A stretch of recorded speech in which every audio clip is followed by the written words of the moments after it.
Trechos de leitura do livro A Noiva Sacerdotal de Anna Rountree, capítulo 8. A Sala de Troféus de Satanás. Jesus me segurou com o braço estendido, estudando o meu rosto. Ele sorriu, virou-se e liderou o caminho em direção ao edifício. A amostra no vale estava vermelha, como se o edifício estivesse recebendo a luz de um incêndio florestal distante. Era assustador. O edifício lançava longas sombras em todo o vale. As sombras viajaram pelo prédio até chegarem a 2 enormes dragões de mármore preto no topo. E esses dragões estavam frente a frente, com as suas asas levantadas e se tocando como os querubins sobre o propiciatório. O edifício era uma paródia da Arca da Aliança. Estava mortalmente escuro, como se fosse feito de antimatéria. O exterior de mármore preto estava molhado e a umidade insuportável tornava difícil respirar. Guerreiros das sombras. Milhares de soldados estavam ombro a ombro em todos os 4 lados do edifício. Eles usavam um estilo antigo de armadura, cujo desenho eu nunca tinha visto. Esses guerreiros estavam acampados ao redor do prédio, assim como os levitas foram instruídos a se acampar ao redor do tabernáculo do deserto. Nenhum deles se moveu quando passamos por seus números, no entanto. Por quê? Eu me perguntei. Olhei para baixo em suas fileiras para ver se conseguia discernir o motivo de não terem se movido. Os rostos dentro dos capacetes eram sombras, mas seus olhos nos rastrearam. De repente lembrei-me de como os 2 anjos enviados para resgatar Ló cegaram temporariamente os homens de Sodoma. Pensei, Jesus deve ter deixado esses demônios inertes. Eles estavam alertas, mas eles eram incapazes de ação. Eles mantiveram suas fileiras como soldados de argila, enterrados com os primeiros imperadores chineses. A abordagem. Depois de passar pela maioria das fileiras de soldados, Jesus se aproximou do prédio. A estrutura parecia um gigantesco mausoléu. À medida que nos aproximávamos, pude ver os dragões de mármore negro respiravam, assim como os macacos de mármore preto que formavam uma decoração ao redor do topo do edifício. Estes nos olhavam com o canto dos olhos. As portas duplas maciças se destrancaram quando nos aproximamos. Elas abriram lentamente.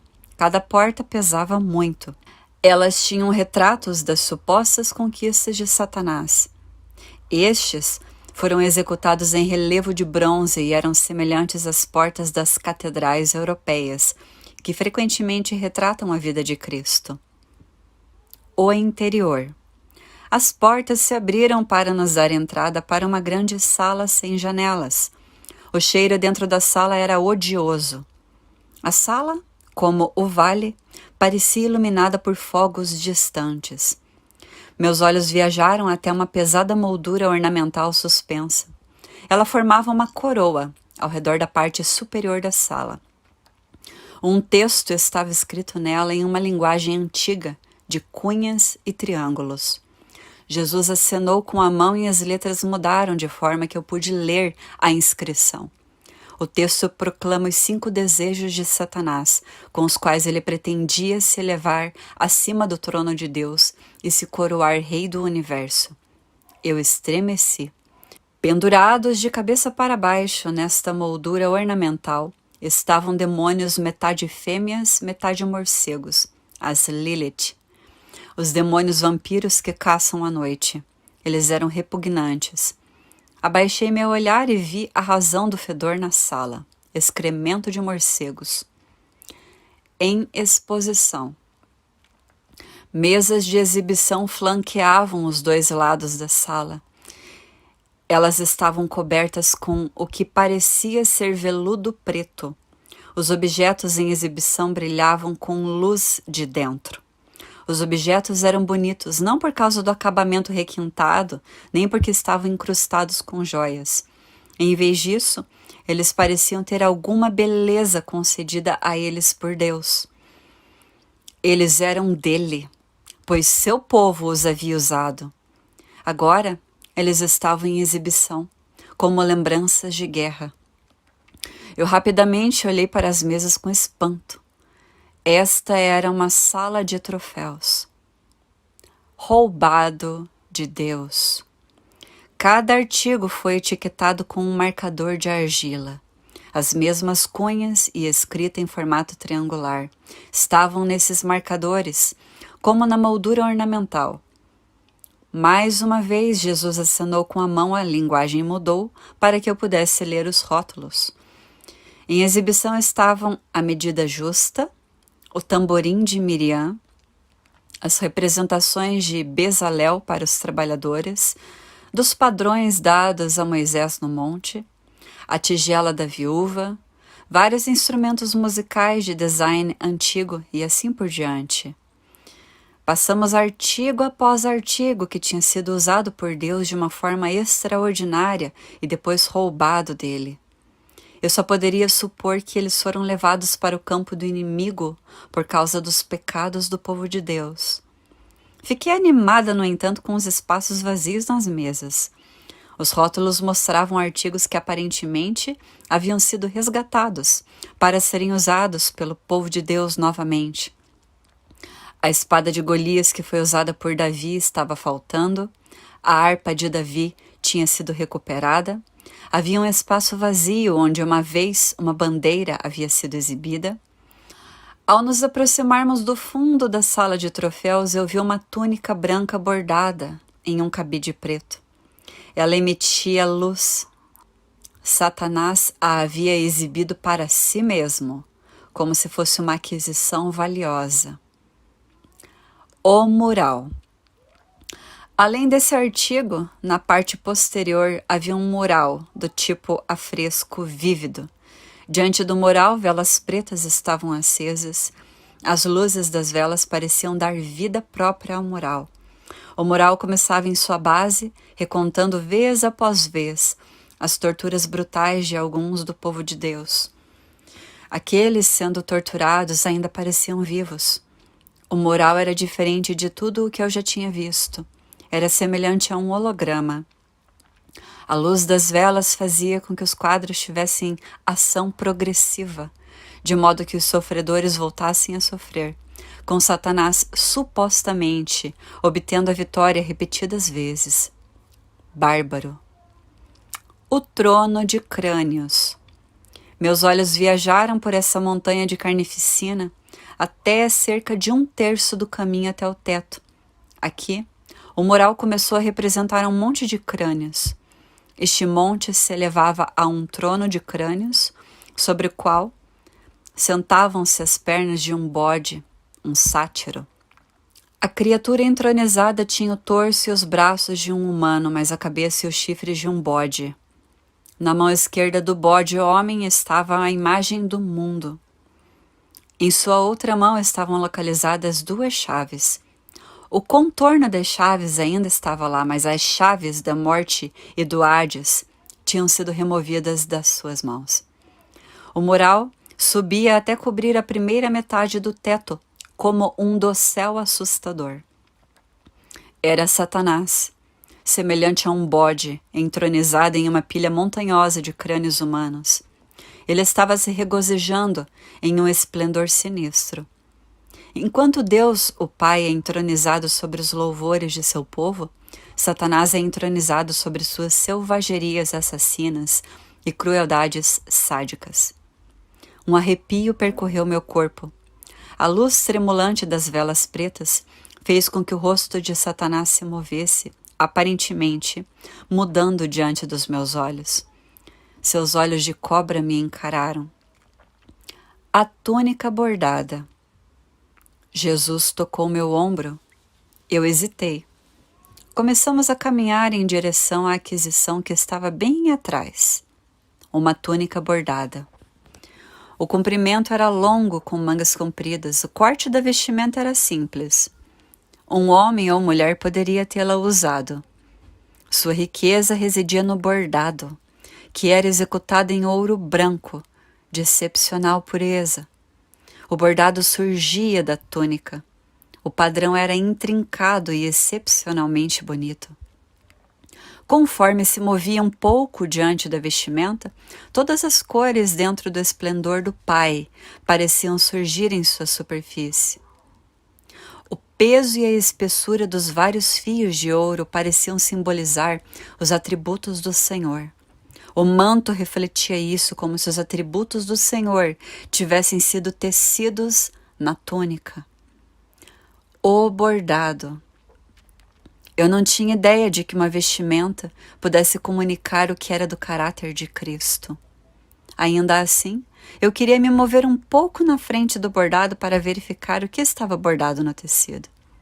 Recebi a impressão de que o que estava bordado era um coração de compaixão, bondade, humildade, gentileza e paciência. A vestimenta também refletia o suportar um ao outro e perdoar um ao outro. O fio que tinha maior peso e que era usado com mais frequência era o amor. Isso fazia parte do caráter de Cristo que Paulo enumerou em Colossenses capítulo 3, versículos 12 a 14. Ele havia dito ao corpo de Cristo vivo naquela época para vestir essa vestimenta. Se ele lhes disse para vesti-la, eles deveriam estar com ela, mas não a estavam usando. Eu concluí que o pecado acabou permitindo que as vestes fossem tiradas dos filhos de Deus. Triste. Tínhamos grande necessidade disso. Jesus falou comigo calmamente. Essa vestimenta é para a alma e o coração. É uma vestimenta interna que se torna visível por meio de ações, por meio de decisões que efetuam a unidade em Cristo. Ele continuou: eu sou a nova vestimenta interior, outra vestimenta além do eu. O outro supremo é o próprio Deus, o Pai. Os direitos dele, as necessidades dele e os desejos dele antes de tudo. Eu comprei vocês para o nosso Pai. Eu os lavei e os vesti com vestes de santidade e beleza, vestes de salvação e justiça. Ana, vista-se de mim. Vestes de salvação são para toda a pessoa, corpo, alma, coração e espírito. Vistam-se de mim, de atributos de justiça, que são lindos para Deus, o Pai. Eu me virei para olhar para a túnica e era primorosa. As virtudes do Senhor tecidas na vestimenta trouxeram o corpo de Cristo ao vínculo perfeito de unidade. Paulo havia dito isso. Como precisávamos agora. O Senhor continuou. A vestimenta bordada deve ser usada por aqueles que são a noiva. Foi transmitida em nossa família. Aqueles que estavam entrando em plena união comigo o usavam. Não há nada igual a isso. Pertence à nossa família. Ao olhar para a túnica, percebi que entrar em um relacionamento mais profundo com Cristo significava entrar em uma aliança mais profunda com o seu corpo. Os dois são inseparáveis. A recuperação. Me escute com atenção, Jesus disse calmamente. Quero que você remova a túnica e suba rapidamente nas minhas costas. Sem hesitar, ele colocou a mão no topo do cabide de veludo. Não tive tempo para pensar. Obedeci imediatamente e comecei a remover a túnica. Quanto mais eu desamarrava a roupa, mais forte o Senhor pressionava no topo da prateleira. Eu acho que ele estava compensando algum peso de glória nisso. Ele continuou a pressionar o topo da prateleira enquanto eu dobrei a túnica bordada para que pudesse ser carregada. Quando a vestimenta estava segura, eu olhei para Jesus. Ele deu um lampejo de sorriso, piscou para mim e então tirou a mão da prateleira. A fuga. Gritos, sirenes e alarmes de todos os tipos surgiram imediatamente ao mesmo tempo. Todas as restrições foram removidas. de tudo dentro nesse reino. Rapidamente o Senhor se tornou a águia branca. Nervosamente eu subi em suas costas. Os demônios morcegos vampiros abriram suas enormes asas. Seus olhos estavam vermelhos sangue. Eles assobiaram por suas bocas compresas. Eles estavam enlouquecidos de fúria. As portas da frente da sala de troféus começaram a se fechar. A águia branca teve que voar com suas asas perpendiculares ao chão para passar pela abertura estreita. Eu apertei meus braços e pernas ao redor dele, pressionando a túnica entre o meu corpo achatado e as suas costas. Passamos pela abertura como um. Com gritos lancinantes, todos, morcegos, macacos, dragões, soldados, acordaram. Parecia que tudo no extrato corrompido soprava sobre nós a perseguição. Gritos estridentes, berros, urros, uma desarmonia de sons de gelar o sangue, erguidos atrás de nós. Eles eram um rolo compressor frenético. Os dragões de mármore se soltaram do topo do edifício com todas as rachaduras e rasgos que acompanham uma estrutura sendo destruída. Os macacos de mármore preto se libertaram violentamente para se juntar à caça. As Liliths e os guerreiros das sombras os perseguiam com raiva. Quer estivessem com cascos, asas, garras, não voassem ou estivessem no ar, eles nos pressionaram. Eles eram uma horda assassina de frenesi e raiva. Demônios de outras partes do segundo céu rapidamente se juntaram a eles na perseguição. Todo o segundo céu parecia um animal ferido e perigoso. Os gritos de gelar os ossos que subiram daquele lugar fizeram meu sangue gelar. Horrível. Agarrei-me à águia branca. Foi um passeio bravio, mas estimulante. Eu joguei minha cabeça para trás, engolindo ar e rindo silenciosamente. Deixe-os rugir. Era só isso, um rugido, um show. Eu estava com Jesus. E Jesus havia conquistado a vitória. Deixe-os rugir. Açafrão e Onisha. De repente houve uma liberação das fragrâncias de açafrão e Onisha. Mais cara do que o ouro puro é a fragrância do açafrão que vem da noiva do Senhor, pois simboliza a fé. Onisha significa rugido, mas é o rugido autorizado do leão da tribo de Judá. Essas fragrâncias inestimáveis, liberadas do meio do céu, exibiram a vitória triunfante do Senhor. O voo. A águia branca voou para o aprisco das ovelhas. Meus sapatos caíram de meus pés quando ele voou pelo portão único e começou a subir. Os demônios do lado de fora da parede gritaram de fúria. Eles seriam punidos por permitir que a vestimenta fosse tirada. Eles e nós sabíamos disso. O Senhor continuou a voar para cima. Havia grande força no bater de suas asas.